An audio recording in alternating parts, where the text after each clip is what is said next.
Então vamos lá, nós vamos falar um pouquinho sobre a parábola do filho pródigo. E essa parábola, ela realmente trata de uma questão da caridade em si, do amor verdadeiro, né? E todas as suas vertentes. E nós vamos falar um pouquinho dela para que a gente possa também apreender, né, esse conhecimento. E ele vem norteado também pela doutrina espírita, né, que nos elucida todas as questões que Jesus quis nos colocar com essa, outras tantas parábolas, né? Mas hoje em especial a do filho pródigo. E começamos contextualizando um pouquinho sobre o que é parábola, né? Eu lembro que numa outra ocasião falamos sobre uma outra parábola também, e lá encontramos alguns significados para essa palavra, no caso, e agora nós temos algo um pouco mais pontual, digamos assim, que nos explica bem melhor também o conhecimento do objetivo dessa palavra, né? A palavra hebraica para a parábola é masal. A palavra grega usada para traduzir masal é parabolê. Jung, em 2003, conceituou, né, esse termo para nós. Do grego parabolê, pará, né, essa primeira parte, pará, ao longo de, ao lado de, passando perto, junto de. São significados para essa pequena palavra chamada pará. Bolê é o que foi jogado. E bolê vem do grego, do verbo grego balo, que significa jogar, lançar. Portanto, parábola é uma história que passa perto, sem atingir em cheio, o objetivo em cheio. Ela passa por perto, dá a entender. Precisa de uma explicação ulterior. E nada melhor que a doutrina espírita para nos clarificar o que significa parábola, né? E em estudando parábolas, como as parábolas de Jesus, a gente vai compreender melhor por que esses termos aqui foram empregados por esse autor. Resumo da parábola do filho pródigo. Então vamos lá. Na parábola, nós fizemos um pequeno resumo para não tomar muito tempo, né? E não tornar cansativa a exposição. Nós resumimos da seguinte forma. Um pai de família tinha 2 filhos, lá no versículo 11 do capítulo 15 do livro de Lucas, né? Do Evangelho de Lucas. Bom, tendo os 2 filhos, o mais novo pediu a sua herança. Parte para o país longínquo gastando essa herança.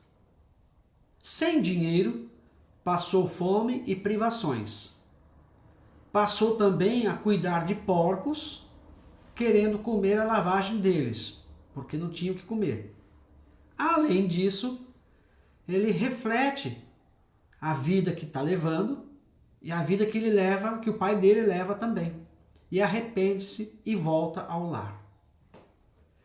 Ao chegar no lar, o pai corre ao seu encontro, e é importante esses termos, ele correu ao encontro do filho e o recebe com festa. O filho mais velho, no final da leitura, ele zanga-se com o irmão. Então, resumidamente, esse é o texto da parábola, para que a gente possa entender principalmente os pontos principais dela, né? Então, esse é o resumo da parábola do filho pródigo. Agora vamos analisar ela à luz da doutrina espírita, porque nós temos um contexto daquela época, ou seja, nós tentamos, né, nos aproximar desse contexto de época, para que a gente possa também entender o porquê que a doutrina espírita nos elucida da forma com a qual elucida a parábola em si, né? É claro que a gente não tem aqui a pretensão de esgotar o tema, muito longe disso. E também não temos aqui a intenção de trazer termos novos ou conhecimentos novos da parábola, também não. O nosso objetivo é apenas compreender talvez aquilo que já tenha sido esmiuçado em outras ocasiões. Porém, nós temos hoje essa oportunidade de falar um pouquinho mais sobre essa parábola, né? O significado de pródigo. É importante que a gente saiba também o que é um pródigo, né? Pessoa pródiga. Vamos lá. É aquele que gasta com excessivo esbanjamento. O que dissipa os seus bens. Também dissipador, esbanjador são significados para essa palavra, né? Além disso, gastador, perdulário. Então são termos difíceis e fortes, digamos assim, né? Que acabam sendo atribuídos à atitude do pródigo em si. Então, alguns aspectos da cultura judaica da época são importantes para que a gente possa entender aí onde está a caridade, onde acontece a caridade, e também importante para que a gente possa entender também a fala de Jesus, né? O ensinamento de Jesus, a profundidade do ensinamento de Jesus, o amor dele pelas pessoas, por todos nós. É importante que a gente entenda esse contexto aqui. Vejamos que a terra distante para onde o filho mais novo, para onde ele foi, para um judeu agarrado às tradições religiosas, as regiões fora da Palestina, sendo espaço onde se praticavam religiões pagãs, era território identificado com o pecado e o mal.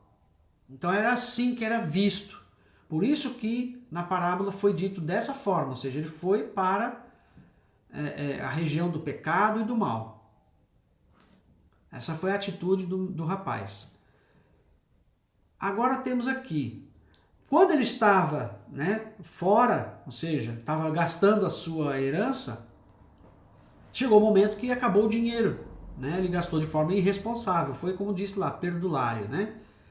Gastou irresponsavelmente aquilo que recebeu do pai. Ele teve, além das necessidades físicas em si, né, que foram muito fortes, né?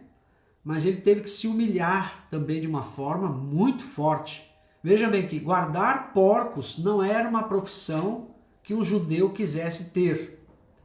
Para a cultura judaica, o porco é um animal impuro, logo não pode fazer parte do seu cardápio. Por essa razão, guardar porcos só pode ser mais uma humilhação. Então veja a que ponto chegou esse filho. E ainda, a postura do pai. Ao avistar o filho que regressava, o pai corre ao seu encontro. Olha que coisa interessante. Este comportamento não era aceitável para um pai judeu. Correr é indigno de um homem maduro. Além disso, quando ele recebeu o filho, recebeu com festa, digamos assim, né? Foi o que está na parábola. A carne, né, que ele mandou matar um animal, né, para comemorar a chegada desse filho, o retorno desse filho, que ele disse que estava morto e agora estava vivo de novo. Ela era usada, a carne era usada somente para solenidades especiais. Então, vejamos aí o grau de importância que foi atribuído a esse momento, esse reencontro com esse filho, né? E, de acordo com a lei judaica, o primogênito, ou filho mais velho, recebia 2/3 da propriedade familiar, enquanto o restante era dividido entre os outros filhos. Na parábola, haviam apenas 2 irmãos. Consequentemente, o mais novo recebeu 1/3 da propriedade. Então ele gastou muito dinheiro, né? E esse pai pegou e entregou para ele essa quantia sem muita conversa. Essas informações são importantes para a gente entender o espírito de renúncia desse pai, o respeito que ele teve pelo livre-arbítrio, né? Ele respeitou o livre-arbítrio, ele foi paciente, ele foi benevolente, indulgente. Nossa, quantas qualidades desse pai diante de todos esses acontecimentos, porque ele não opinou, ele não induziu esse filho a praticar tudo isso que ele fez. Itens significativos dados pelo pai no retorno do filho. Quando o filho retornou, ele deu um anel para esse filho. No contexto bíblico, um anel era muitas vezes um símbolo de autoridade e posição. Ao dar ao seu filho o anel, o pai estava restabelecendo a sua posição na família, a posição desse filho na família, concedendo-lhe autoridade. Então veja a importância, mesmo tendo feito o que fez, a importância desse ser para o pai, desse filho para o pai. Outra coisa, túnica. A túnica era uma peça de roupa de alto valor e status.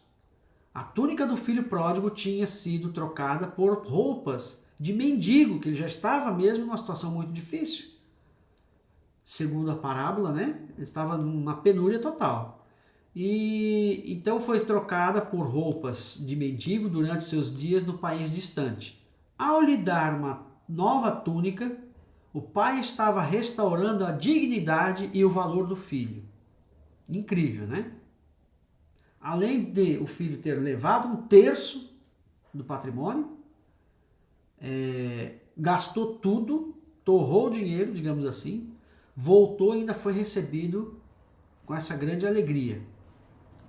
E com todos esses sinais indiscutíveis, né, de reconhecimento do próprio pai. Ainda as sandálias que ele recebeu. Os servos ou escravos geralmente não usavam sandálias, enquanto os filhos da casa, sim.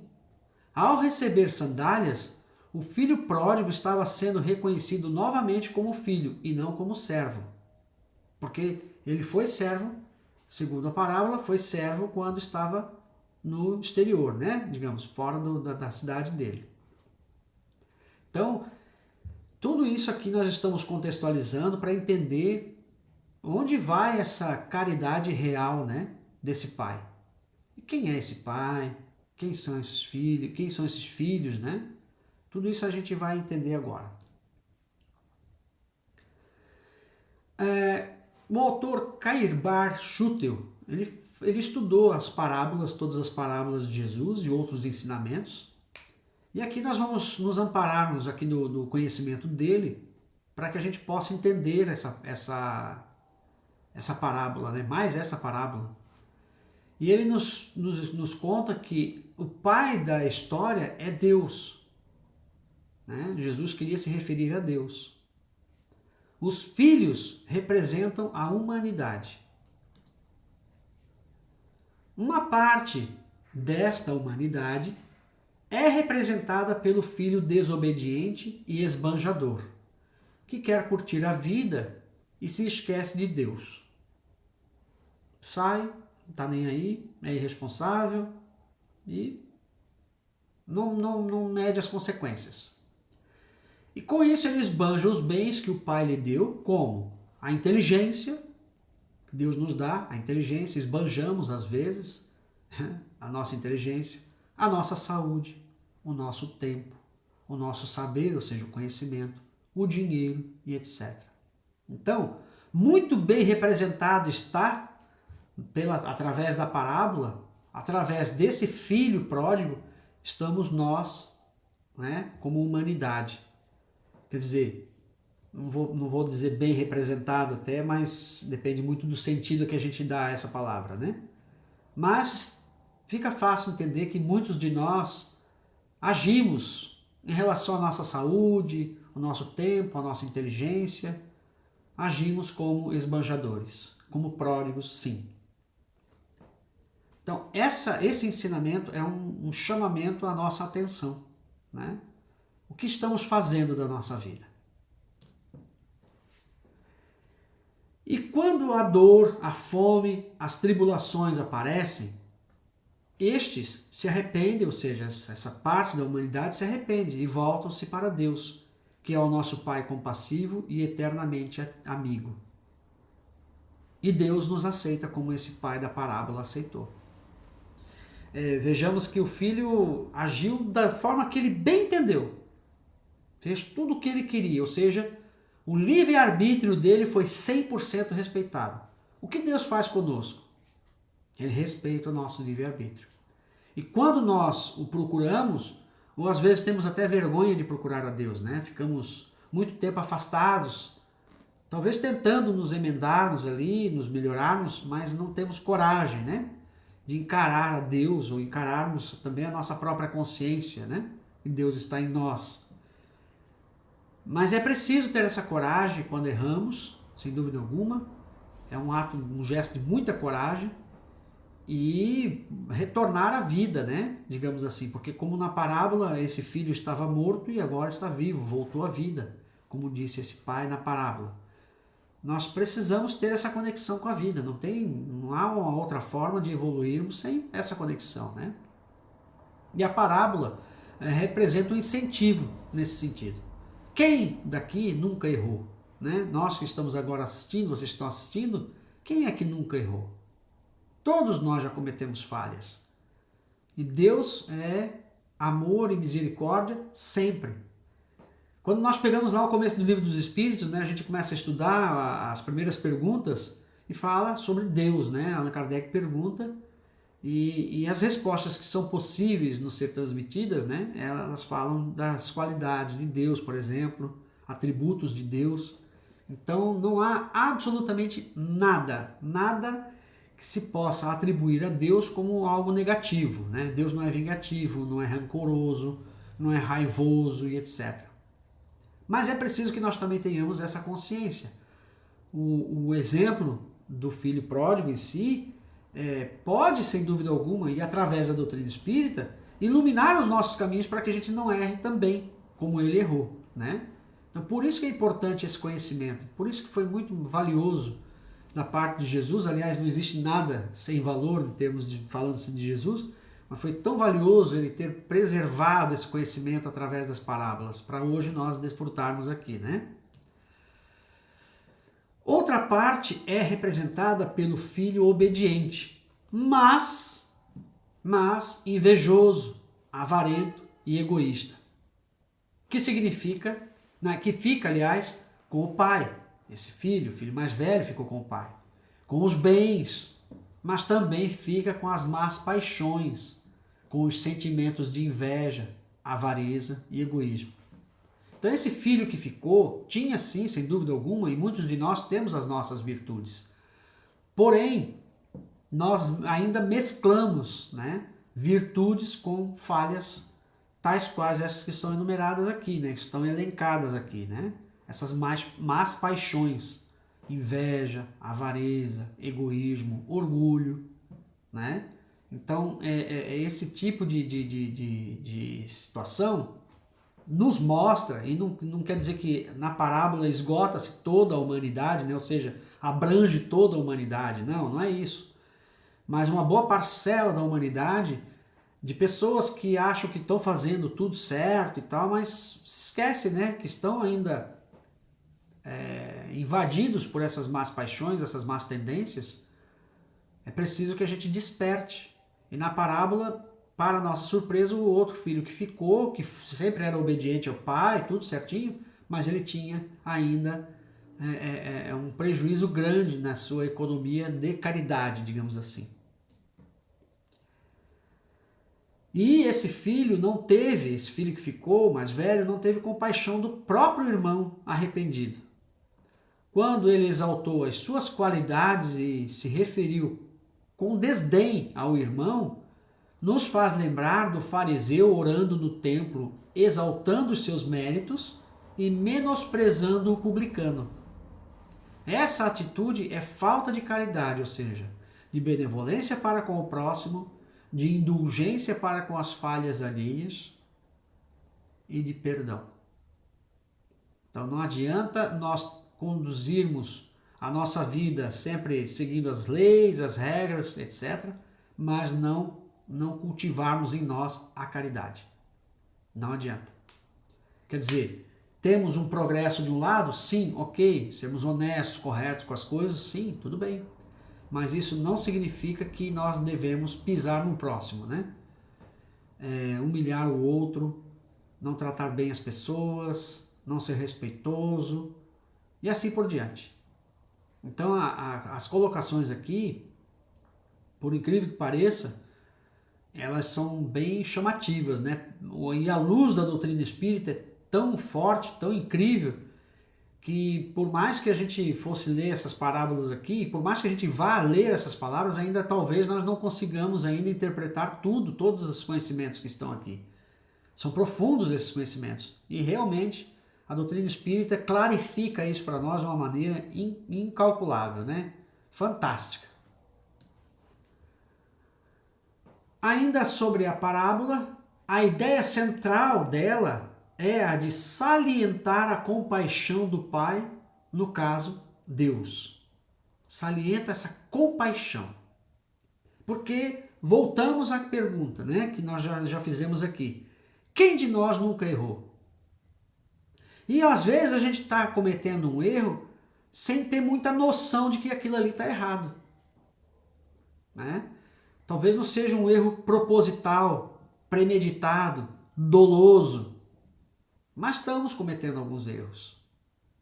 E aí, quando nós nos deparamos com a realidade ou compreendemos as nossas falhas, nós queremos de alguma forma nos redimir e sermos também, termos também aceito o nosso perdão, nosso pedido de perdão.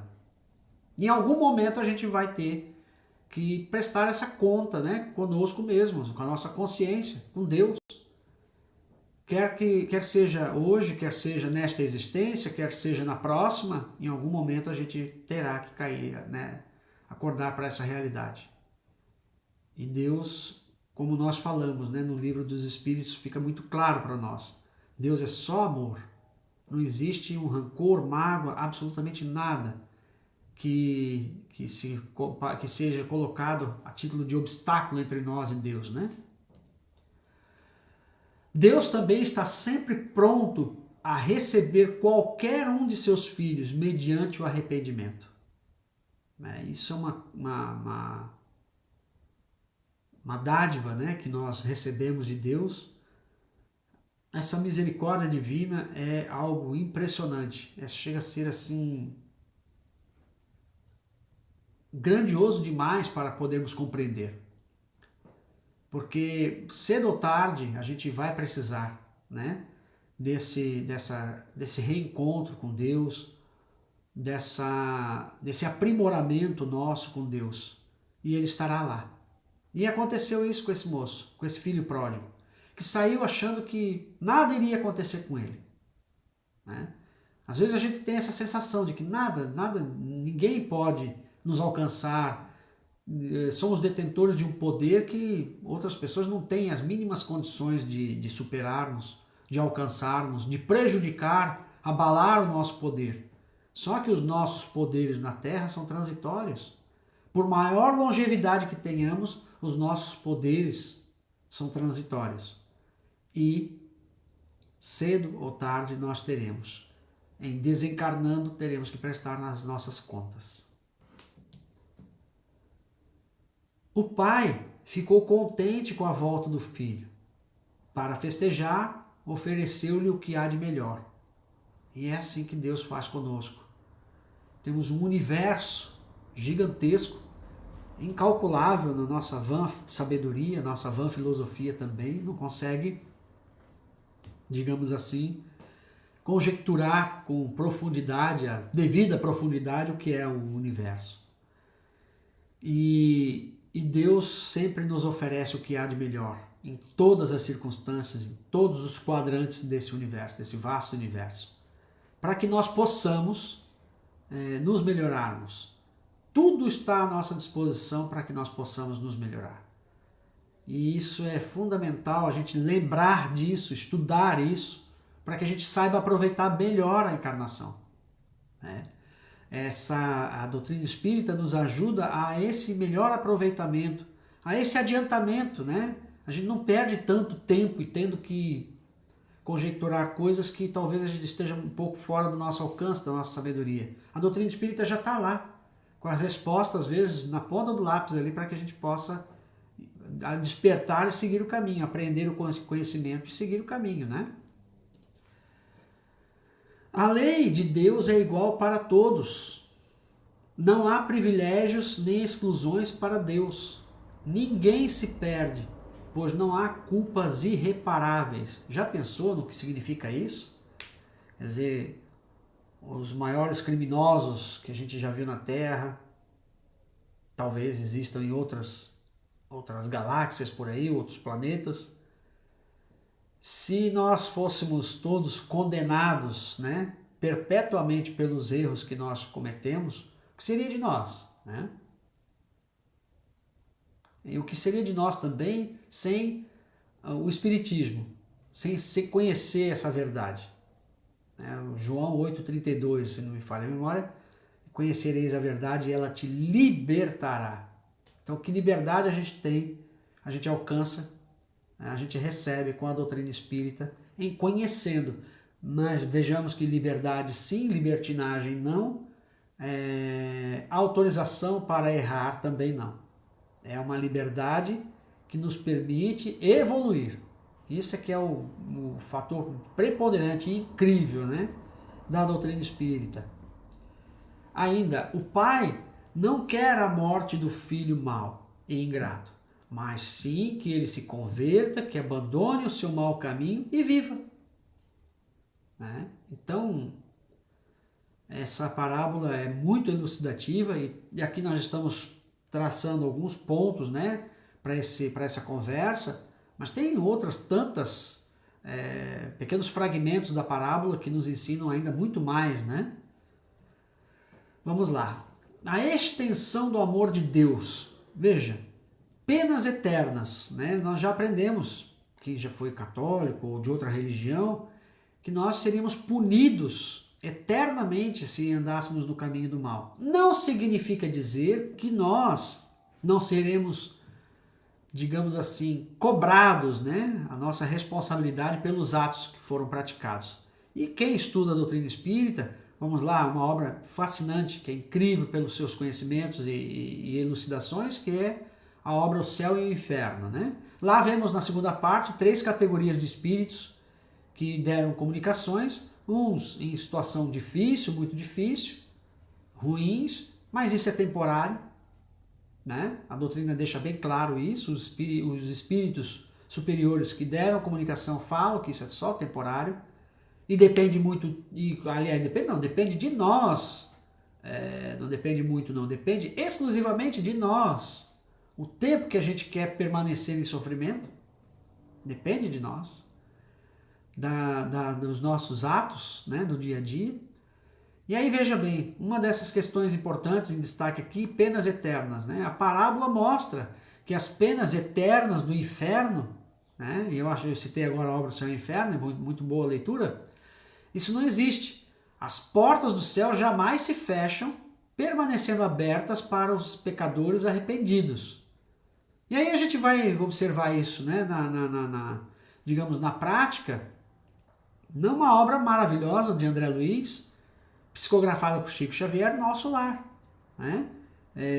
Onde o André retorna no umbral, mas depois que ele consegue compreender que sem Deus, né, não existe outro caminho que não seja o caminho de Deus, né, Deus na nossa vida, ele pede socorro, roga a Deus o socorro e o socorro vem. E o que nada mais é do que uma porta do céu, né, para quem estava no umbral, estar na colônia espiritual Nosso Lar, como cita André Luiz. É como se fosse um céu diante das circunstâncias, né, da vida dele que ele experimentou naquele momento. E está aí um espírito magnífico que nos trouxe grandes ensinamentos também, nos ajuda muito com as suas obras complementares à doutrina espírita, né? Misericórdia divina. O comecinho do Livro dos Espíritos, vamos ter algo nesse sentido. E outras dezenas de obras que falam também a esse respeito. Nesta parábola, Jesus mostrou que Deus está sempre de braços abertos para receber seus filhos arrependidos e dar a eles uma nova chance reencarnatória. Olha que misericórdia incrível essa, né? Para que possam ressarcir seus erros. Então a reencarnação é um gesto de amor de Deus, dizendo, olha, você tem mais uma chance, não está nada perdido, você errou, tens mais uma chance, a reencarnação, para você se corrigir, se melhorar e evoluir, né? Evoluir até a angelitude. Então Deus não vai deixar nenhum de seus filhos para trás, né? Não existe nenhuma ovelha vai ficar fora desse rebanho, né? E para encerrarmos, nós vamos ver aqui a coerência com a justiça divina. Ou seja, o amor de Deus é coerente, o perdão divino é coerente. E como poderia Deus pedir para seus filhos, né, no caso dos seus filhos cheios de falhas morais, para perdoar 70 vezes 7 se ele, o Pai perfeito e bondoso, não nos perdoar? Se ele não nos perdoasse, não teria como exigir de nós o perdão. Seria algo incoerente. Então que nós possamos, diante desse conhecimento, compreender que o BIP ali que nós citamos no slide anterior, que significa a caridade conforme a enxergava Jesus, a benevolência para com todos, né? Essa benevolência não escolhe as pessoas, ela não escolhe também o momento de acontecer. A benevolência ela é automática e assim, atemporal, ela não está ali com propósitos específicos, com desculpas, com obstáculos. A benevolência é automática e de inopino. Também a indulgência para com as falhas alheias, né? Quando nós erramos, quem de nós nunca errou? Quem somos nós? Essa é uma reflexão importante para apontar o dedo para o próximo, né? Quem somos nós? Se Deus ama a todos nós, quando nós fizemos algo leviano contra um dos nossos irmãos, ou não somos caridosos para com os nossos irmãos, nós estamos errando também para com Deus, né? Que é um filho dele não sendo atendido. O perdão é peça fundamental para que a gente possa trazer como ensinamento para o nosso dia a dia. Ainda a gente tem esses problemas, né, com um parente, a gente não perdoa uma atitude de um parente. Na parábola, Jesus quis demonstrar que o erro do filho foi muito, muito forte, muito grave. E esse pai teve que se humilhar de várias formas. Teve que também dobrar o seu próprio orgulho, o seu próprio egoísmo e não violentar esse filho, digamos assim, não ser rude com esse filho, não ser cruel com esse filho. E nós, às vezes, temos os nossos problemas familiares, talvez não sejam tão grandes quanto este, mas se for maior, por que não aproveitarmos o momento e permitir que a parábola, que o ensinamento toque os nossos corações? Ou que pelo menos, eu não me convenço ainda, mas que a gente busque o conhecimento e possa compreender que sem o perdão, sem o amor, todo o ódio, todo o rancor, toda a mágoa não será combatido da maneira mais eficaz. E agora, antes de encerrarmos a nossa participação, nós vamos ler um trecho do livro Pão Nosso, ditado pelo Espírito Emmanuel a Francisco Cândido Xavier, a mensagem de número 24, Filhos Pródigos. E caindo em si, disse: quantos jornaleiros de meu pai têm abundância de pão e eu aqui pereço de fome. Lucas, capítulo 15, versículo 17. Examinando-se a figura do filho pródigo, toda a gente idealiza um homem rico dissipando possibilidades materiais nos festins do mundo. O quadro, todavia, deve ser ampliado, abrangendo as modalidades diferentes. Os filhos pródigos não respiram somente onde se encontra o dinheiro em abundância. Acomodam-se em todos os campos da atividade humana, resvalando de posições diversas. Grandes cientistas da Terra são perdulários da inteligência, destilando venenos intelectuais, indignos das concessões de que foram aquinhoados. Artistas preciosos gastam por vezes, inutilmente, a imaginação e a sensibilidade através de aventuras mesquinhas, caindo, afinal, nos desvãos do relaxamento e do crime. Em toda parte, vemos os dissipadores de bens, de saber, de tempo, de saúde, de oportunidades. São eles que, contemplando os corações simples e humildes, em marcha para Deus, possuídos de verdadeira confiança, experimentam a enorme angústia da inutilidade e, distantes da paz íntima, exclamam desalentados: quantos trabalhadores pequeninos guardam o pão da tranquilidade, enquanto a fome de paz me tortura o espírito. O mundo permanece repleto de filhos pródigos, e, de hora em hora, milhares de vozes proferem aflitivas exclamações, iguais a esta. Mais uma vez, a nossa gratidão ao Centro Espírita Chico Xavier de Passo Fundo pelo convite. Estamos aqui sempre à disposição para novas oportunidades e para encerrarmos, faremos uma prece, elevando os nossos pensamentos a Deus e ao nosso Mestre Jesus, agradecendo a oportunidade de trabalharmos aqui juntos a mensagem que vem de Deus através do Verbo encarnado que foi Jesus. Que Deus nos auxilie e que nós possamos guardar na mente algum desses ensinamentos que foram trazidos aqui hoje pela espiritualidade superior, para que possamos, em levando conosco, realizarmos a nossa reforma íntima e praticarmos o bem ao próximo. Que Deus nos ampare e nos abençoe hoje e sempre. Que assim seja. Mais uma vez, muito obrigado e até a próxima.